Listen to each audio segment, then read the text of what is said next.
In June 2025, a Japanese company bought every common share of United States Steel. 223,135,077 of them. Then one more share was created, and a letter printed in the Federal Register says the President of the United States holds that one.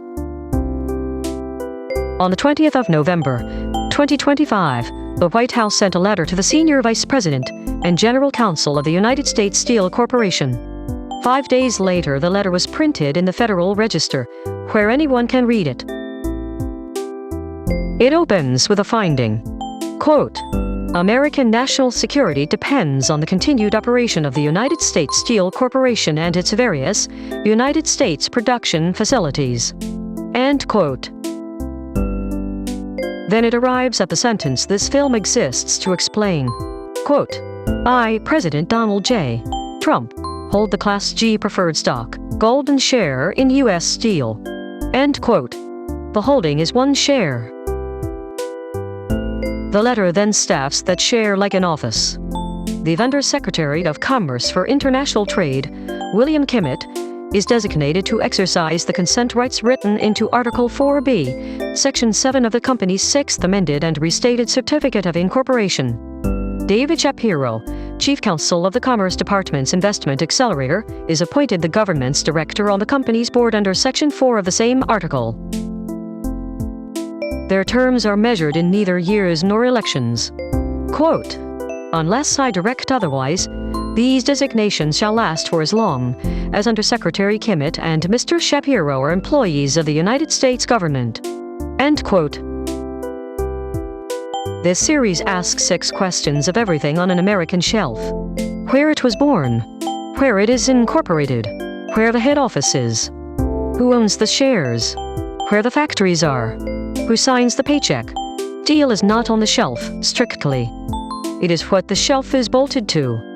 And this company scatters at exactly 1 question. The 4th. Born. The company answers for itself in the boilerplate at the bottom of every press release. Quote, founded in 1901, U.S. Steel delivers profitable and sustainable steel solutions. End quote. That sentence appears in the release announcing the completion of its own sale, in the announcement of its reconstituted board 6 weeks later, and in an announcement of new investment in Arkansas the following spring. Ownership crossed the Pacific. The first line of the autobiography did not move. Nippon Steel's disclosure to its own market lists the year of establishment the same way. The version you know is grander. I could not find any of it in the primary record this film stands on. Not the purchase price, not the capitalization, not a founding date more precise than the year, not the state of first incorporation. Encyclopedias carry all of that. The filings carry 4 words. I am staying with the filings. Incorporated. Delaware, before and after. The sale was a reverse triangular merger executed on the 18th of June, 2025, under an agreement dated the 18th of December, 2023. A Delaware shell merged into U.S. Steel, with the company surviving the merger as the surviving corporation and a subsidiary of the parent. Compare the cover page of that day's filing with the ones from 2 years earlier, and the entries are identical. Delaware. The same employer identification number. 600 Grant Street, Pittsburgh. The legal person did not change. Its owner did. The same day, the company moved to delist from the New York and Chicago exchanges and filed to deregister the stock entirely. Not everything went dark.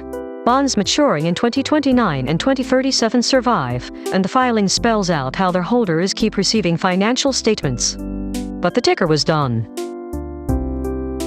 Head Office. Read the full title of the completion announcement. Quote, U.S. Steel to retain its iconic name and headquarters in Pittsburgh, Pennsylvania, and continue to be mined, melted, and made in America. End quote. That is not marketing, that happens to be true. It is a summary of obligations. Under the National Security Agreement, the company commits to remain incorporated in the United States and to keep its headquarters in Pittsburgh, and changing the name or the headquarters sits on the list of actions that require the consent of the President of the United States. The sign on the building is a contract term. Factories. Gary Works in Indiana, Mon Valley Works in Pennsylvania, which is Edgar Thompson at BRADUK and the Irvin plant nearby, and the CLA Darton Coke Works.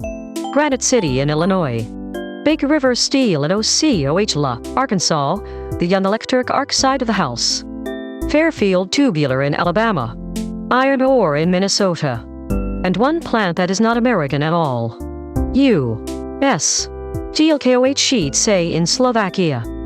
An announcement: the company claimed an annual raw steelmaking capability of 22.4 million net tons. Nippon Steel counted roughly 20 million tons, lifting its group to about 86 million against a stated goal of 100. The paycheck. U.S. Steel signs it directly for a workforce reported at more than 22,000 in 2024. That figure is attributed to the company's own annual report, whose underlying sentence I could not open. So let it stand as reported rather than confirmed. In the 7-11 episode of this series, the answer to the sixth question was the franchisee.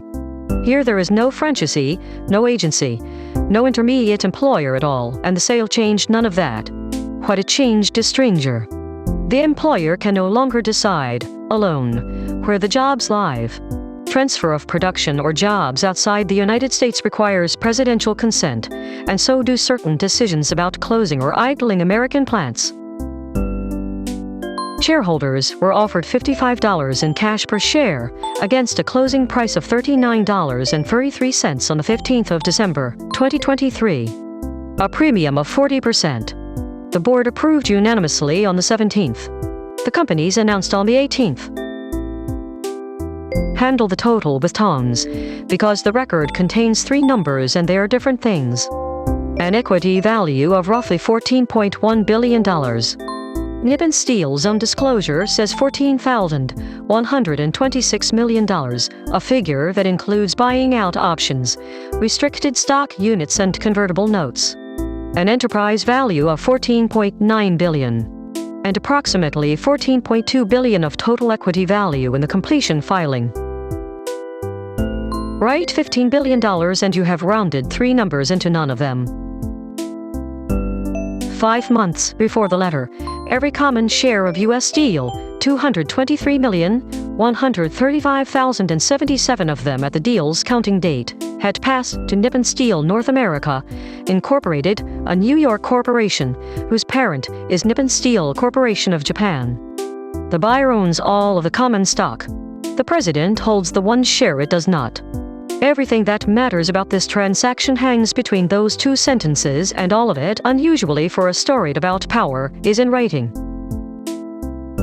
One more number needs its color on before it runs loose. The deal's banner promise to protect and create more than 100,000 jobs is not a headcount. The release's own footnote says the figure comes from a study U.S. Steel commissioned from the Parker Strategy Group and counts direct, indirect, and induced jobs together. The employees are 22,000 odd. The 100,000 is a model. The announcement came on the 18th of December, 2023. All cash, $55 a share. David McCall, International President of the United Steelworkers, answered the same day. He was quoted calling the deal proof of, quote, the same greedy, short-sighted attitude that has guided U.S. Steel for far too long. End quote. The union's original page is one thing I could not retrieve, so that sentence stands here as reported speech, which is its own small lesson in this story's main theme. On the 14th of March, 2024, the companies filed voluntarily with a committee that screens foreign investment for the president. The politics arrived first. On the 23rd of December, the committee sent the case to the president without an agreed recommendation. On the 3rd of January, 2025, the deal was prohibited. In April 2024, at the union's hall in Pittsburgh, President Biden said U.S. Steel, quote, should remain a totally American company, American-owned, American-operated by American steelworkers, end quote, and added, quote, that's going to happen. I promise you. End quote. Those words survive in the record because the companies later put them in a lawsuit. The order was issued under Section 721 of the Defense Production Act of 1950, and it is worth reading for its verbs. There is credible evidence, it finds, that Nippon Steel, a corporation organized under the laws of Japan, might take action that threatens to impair the national security of the United States. The transaction is prohibited. The parties shall take all steps necessary to fully and permanently abandon the proposed transaction no later than 30 days after the date of the order, reporting to the committee weekly, in writing, until abandonment was complete. The order reached the Federal Register at 8:45 on the morning of the 10th of January and was printed on the 13th. And at its end sits Section 3, headed Reservation. Quote, I hereby reserve my authority to issue further orders with respect to the purchasers or U.S. Steel as shall, in my judgment, be necessary to protect the national security of the United States. End quote. Keep that sentence. The whole year turns on it. 3 days after the order, the companies sued. In the D.C. Circuit, they named the president in his official capacity, the committee, the Treasury Secretary as its chair, and the Attorney General, arguing that the review violated Fifth Amendment due process and the Defense Production Act, and asking for a fresh review. They really said the president had ignored the rule of law to gain favor with the United Steelworkers and support his political agenda. Their chronology reads like a grievance diary with timestamps.